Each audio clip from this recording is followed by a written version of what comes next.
Hey everybody, so Jon David had a 9 out of 10 day, and the word of the day is angiography, which is what he's had quite a lot of. When you've heard us say that he's had a CTA or a diagnostic cath, that's what they do. So an angiography is where they inject dye into the vessels around or in the heart, specifically to be able to measure them with a CTA. So the CTA does like measurements of like the size of the blood vessels, whereas the cath does measurement of the pressures. And so each has their benefits. So there's pros and cons to each one, but they both use they're both technically angiographies because they use that dye in order to help measure. But word of the day, if you've ever had somebody that you know who's probably had like stents placed later in life or younger in life, like Jon David, then they've had an angiography usually beforehand to do the measurements before they place the stents and things of that nature. But one other thing that I have not said this week that I need to, that I remembered when I saw Mallory had posted it on Facebook, which is his MRI results came back and they have been very good. Yes, he had, a brain bleed, a stroke, and it has some things on there that possibly are abnormal, but they're not affecting him. And even then, there are times where people have the thing that he has, like, for example, there's a cyst and then microhemorrhages. And so we talked to the neurologist the other day who came in, and they said the microhemorrhages were nothing to worry about. The cyst would be monitored, but probably nothing to worry about because even normal people, like typical people without strokes, have cysts very often. And so that's just something they'll monitor to see if it's affecting anything. And if it's not affecting anything, then not going to be an issue. But all in all, it's very reassuring, and that's what the neurologist kept saying repeatedly when we talked with her, was that the MRI results were very reassuring and very good, considering what he has gone through. Now, that being said, we also have not necessarily gone really into detail in what he has gone through. So the last time that he went on ECMO, when he arrested that day, or actually it was that night, he had CPR for 45 minutes, which is longer than their normal. Usually it's about 30. And so there was a lot of concern over his neurological development and how much hypoxia, meaning without oxygen, that his brain had had during that time. And so a lot of people were very worried for good reason. And so, that has been something that we've been constantly kind of worried about and monitoring. However, at least clinically looking at him, he has been doing what he's supposed to be doing. He's tracking, he's doing things and acting like a typical baby. Granted, he's delayed because he's been, sedated and or paralyzed or in a bed for so much of this time. So he has not, started doing the crawling and things of that nature. But he is still doing a lot of things that are typical for him, adjusting, like typical for his age, if you would do like the adjusted age. And so all in all, to sum all this up, it's all reassuring that he neurologically is doing well. But we definitely had some valid concerns because of everything that he had gone through. And with that being his second event, and then also him having 4 different cardiac arrests, there were a lot of things, a lot of questions that we were hoping the MRI would answer, and it kind of did. And the neurologist said that, right now the MRI is showing things that are looking good. However, the thing that'll be the determining factor is as he gets older and doing just basically progress monitoring to make sure that he's hitting his milestones and neurologically developing the way that we would expect him to. So hope that helps clear that up. It's been a praise for us, and I'll get into some praises here later on. But he had no changes today. His withdrawals were heightened. And about a third of the day, he was either being held, sitting in a chair with me, or going on walks, which I volunteered as tribute. As you can tell, it hurt me a lot. We were just making up for some lost time holding. And then PT came by today and said his mobility is greatly improved from what it was even just last week. So he is definitely taking steps in the right direction. And Hunter had fun today at daycare, and then afterwards went to Minnie's house and got in the hot tub. So all in all, everybody had a pretty decent day. Mallory and I have been pulling double time during the time that we're home because a lot of times on the weekends we're not there. And so we go to work and then we come home and do all of our cleaning and chores and things because a lot of times we're not there on the weekends in order to do that. So It's been a bit of a challenge doing the schedule that we're doing. That's one of the things people have asked here quite a lot in the last couple of days when I've been here. Is like, how's like the switching going, things like that. And for the most part, it's going well, but it definitely has its challenges, like logistically, like that.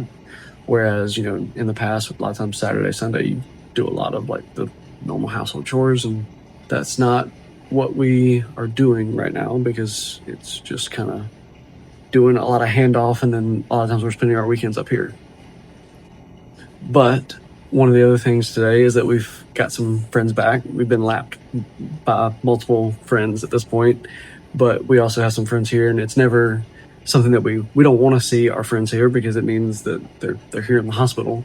However, it is nice to see our friends, if that makes sense. It's kind of like bittersweet. And so we would prefer to see them outside, but it is nice to see people again. But if y'all would, pray for these two things. One, that Jon David will continue to tolerate his weans. Today was a bit of a rough withdrawal day, but again, those are things to be happy about because it means that we're on a road to recovery. But please pray that he'll tolerate them and that we'll be able to keep moving forward like we have been. Pray for all those who've lost loved ones, especially those who've lost children.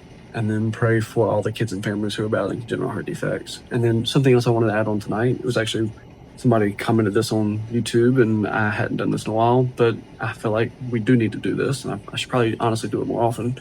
Put some praises here.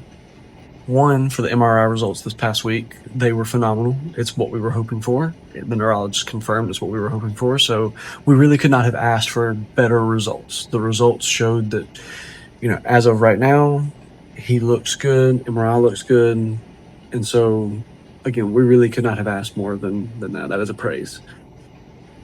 He's doing really well, like relative to how he was doing 6 weeks ago, he is crushing it. So that is a praise in and of itself. I cannot tell you the number of people in the last couple of days when I've walked around the floor who had him when he was at his worst, and were like, oh my gosh, look at him now.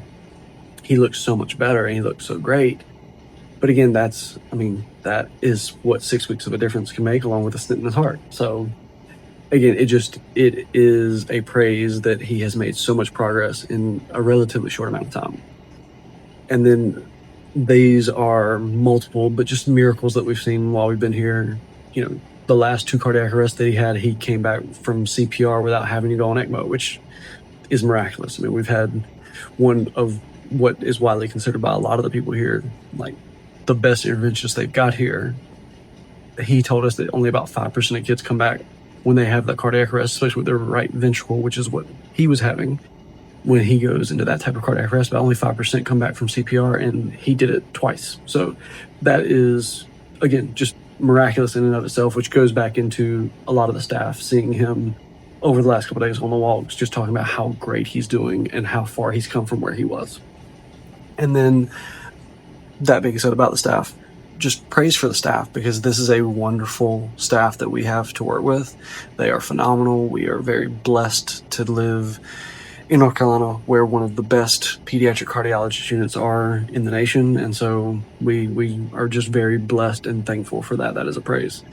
And then one of the things that I think sometimes might get overrated, but the staff cares. And that to me is a blessing in and of itself, and that deserves praise because they care about their patients, all of them. And I cannot tell you the number of ones who have been excited to see him out and about, looking around, and it's been really nice.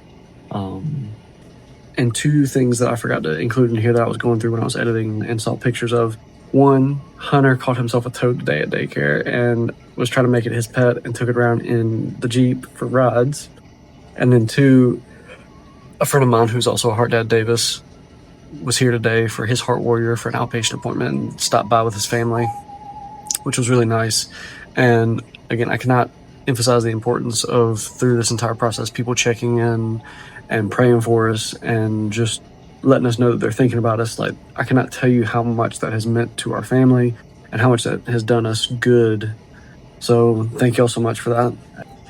And Davis is one that I hope to be like and emulate once I get done with all this, because he does come back periodically to kind of check in when he has outpatient appointments. There are a lot of families we've seen do this, but he has been very involved. He was involved with the fundraiser earlier this year, and again, just is somebody that I really kind of would like to follow in his footsteps. It's actually one of the it's how we got connected, was that some of the staff here were saying that I reminded them of Davis and how I am very gung-ho and social. And so, again, I do hope that I can follow his example, because he has set a wonderful example of what it means to be a great heart dad and also a great advocate for the congenital heart defect community. But that's all I got for y'all today. Hope y'all have a good night and God bless. Y'all continue to choose hope daily, and we'll see you later.